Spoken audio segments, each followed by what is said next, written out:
Hello, beautiful souls. Welcome to the Red Cord. I am bringing you an energy update for the equinox energies which are already upon us for this upcoming portal, which is tomorrow from 22nd.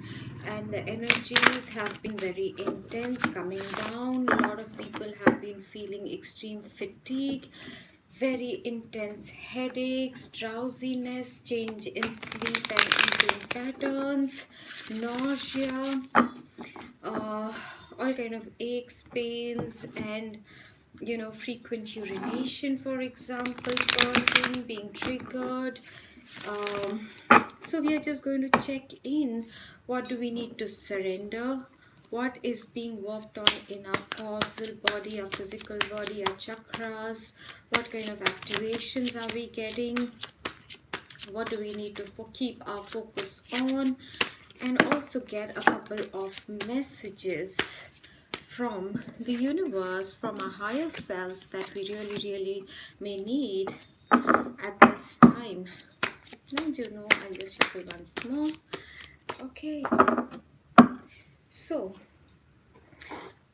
I hope all of you are dealing with these energies really well. I have been posting a lot of audios for those of you who are with me on my WhatsApp groups. I'm also considering, making certain videos for the collective, um, more frequently. Like, this is a channel which I had opened for twin flames, but sometimes I also do like readings and updates for the collective, because we are, after all, even as twin flames, on just an accelerated version of the ascension journey. It just has started in a kind of romantic fashion for us, right? But it's all about inner growth, self-love, self-empowerment. It is about taking your power back, to break away from the matrix, from all false illusions, all old programming, shoulda, woulda, coulda, what is right, societal norms, diktats. We are supposed to break away from all of that and all forms of attachments. One of the easiest ways to do that is to see everyone, no matter how significant in your life, as purely a soul.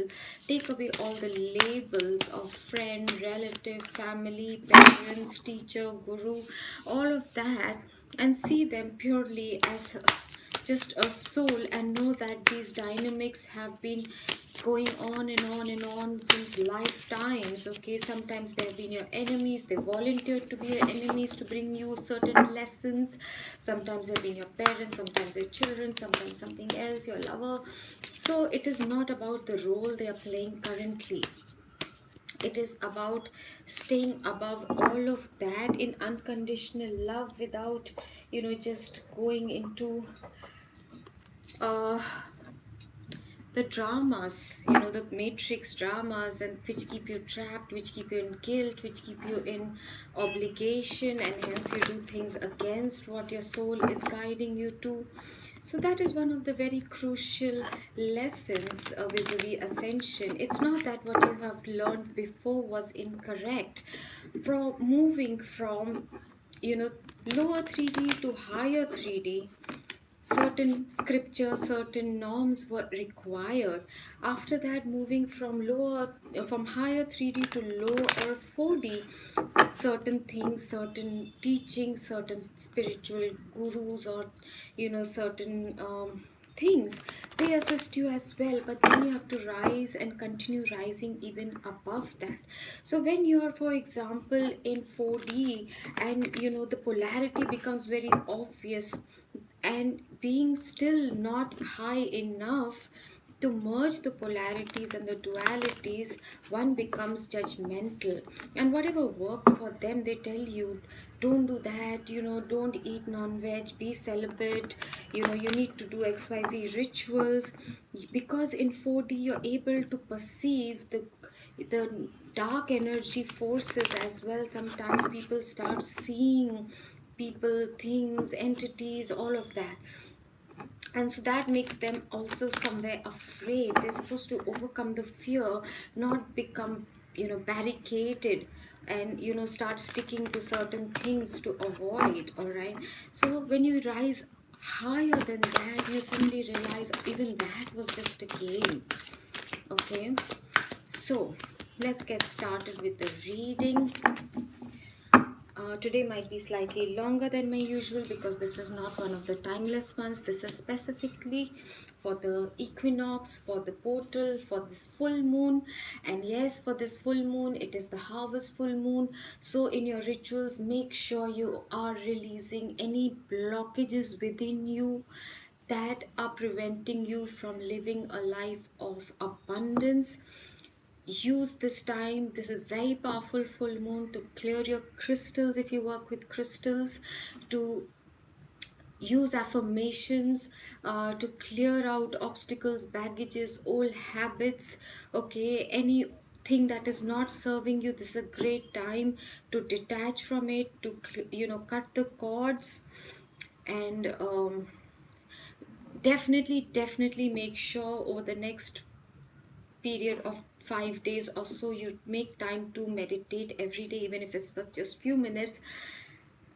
It can be guided meditation, it could just be sitting in silence, it could be sitting in nature in silence.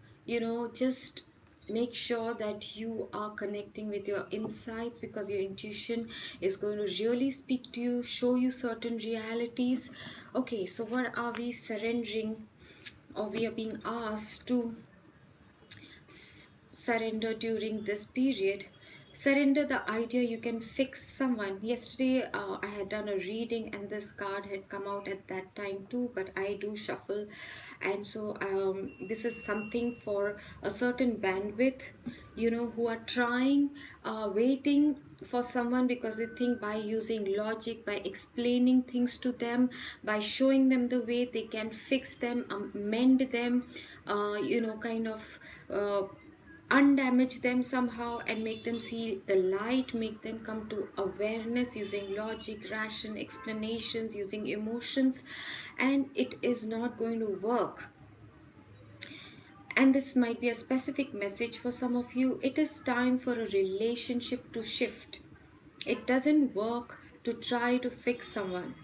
Each person must be accountable for his or her healing. If you think you're being patient and you're just being kind to them, but at your cost, at your well-being's cost, hoping that you're going to help them, heal them, you can explain things to them, you can, everyone is responsible for their own healing.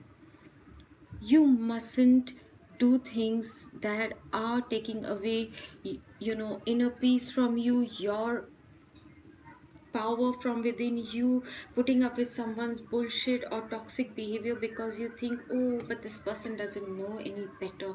Well, then let them figure out and let them learn how to, what is better, but not at your cost, right? You have to surrender the idea that you can fix someone except yourself. Okay, surrender to play. Oh my god. Oh, this. Take a break from overthinking a goal. Do something for fun. Play is a time of recreation and rejuvenation. A lot of readings this week that I've done, not the same cards, but a similar message of rest, of taking time out to do things that you enjoy, to empower your sacral chakra through creativity, through things that you enjoy, through bringing forward your passion, by pursuing your hobbies, by doing things that are fun, and giving into playfulness to rest, rejuvenate is a common theme. It seems that whole amount of the bandwidth of people who are going to resonate with this reading, they really need to stop taking life so seriously, stop over analyzing, stop trying to fix, stop trying to bend the river according to their will, stop trying to push against a wall. They need to surrender. They really need to surrender. And surrender your need to always be right. There might be different perspectives, there may be different opinions. Everyone is in a different place on their journey. If someone is in lower 3D, they cannot understand what you are saying from lower 4D even, or from higher 3D even. They will always understand from the level that their awareness has reached. And it's not your job to try and explain things to them. When they are ready, the right teacher will appear, or they will then ask. And sometimes it takes a long while from the time you have planted the seed before you can actually see something happening on the surface. Leave alone plucking flowers from that tree. First, the roots grow. They have to become strong enough to support the shoot. The shoot then has to grow before it can turn into a shrub, a tree, a plant, anything. But if your ego gets triggered every time somebody else has a different perspective, different belief, different conditioning, different experiences, a different path, you are living in your ego, in an unhealthy ego. So, give the gift, give others the gift of letting them be right. Agree to disagree.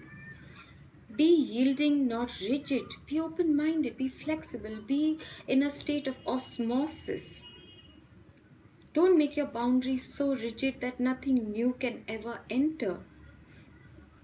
This will help resolve conflicts and improve your relationships. This goes very well with this particular card. Stop trying to fix them and getting them to see your life or the situation from your point of view. Allow them, that's their truth. Let them be. Accept it. If what their truth is not acceptable to you, you always have the choice of moving on. No matter who, what label, what you believe about that relationship, that equation, you can always move on. Or you can come to a point where you agree to disagree, right? What is being healed? What are we being worked on? Our heart chakra again is getting expanded. What is being brought into us, or what is leaving our life, is happening to bring us stability, harmony, peace, and fluidity. We are being asked to be flexible, fluid. We are being asked to come back into our emotional balance. It's a number 9 card. So certain things will end so that your heart chakra can expand and you can come back into stability, balance, harmony, and find inner peace. Your base chakra. This has been coming now for at least 2 weeks. Old fears, old programming, your fears about financial security, about stability, taking the power back to generate it for yourself. Another heart chakra, compassion. You need to surrender your need to be always right, or that you can fix someone, or that they need fixing. You're being asked to bring forward, to understand the true meaning of compassion, what it means to be caring. Caring does not mean doing things for another person. It is very misunderstood. Let me do this for you. You're taking away their power. Empathy does not mean you need to make them feel sorry for them or have pity for them. What you need to learn is accepting, listening patiently, be gentle with others as well as yourself. And when you are empowered, you teach others what it is that they should be doing. Sometimes a person just needs someone to listen, to be generous with time, not necessarily doing things for them. Heart chakra, definitely this full moon. So please be prepared to be emotionally triggered for things that are not serving you, to start leaving, which might come through ways of your old fears, your old ways, your old patterns. might resurface. You might be going through emotional purging triggers, all of that. Two heart chakras and in the middle base chakra, right? So what is the message from your higher self that you really need to hear right now? Demonstrate love. Find out what is important to the people you love and act on it. Don't show people love the way you want to see love or show love. Find out how they like, what according to them, what do they need, not what you think they need, and act on it. Don't do it because you will get something in return for it. Open your heart chakra. Start giving a hug, a phone call, a message asking how is somebody, doing something without being asked to do just because you know that they need it. Demonstrate love. Love is something, the more you share that cup of love with others, the more it seems to fill up on its own. It is auto generated, but don't put it where they're toxic, where they're just taking, where they're not even respecting what you're putting into it. But that shouldn't stop you from demonstrating love. And I don't mean only romantic love. It can be your clients, it can be your friends, it can be people around you.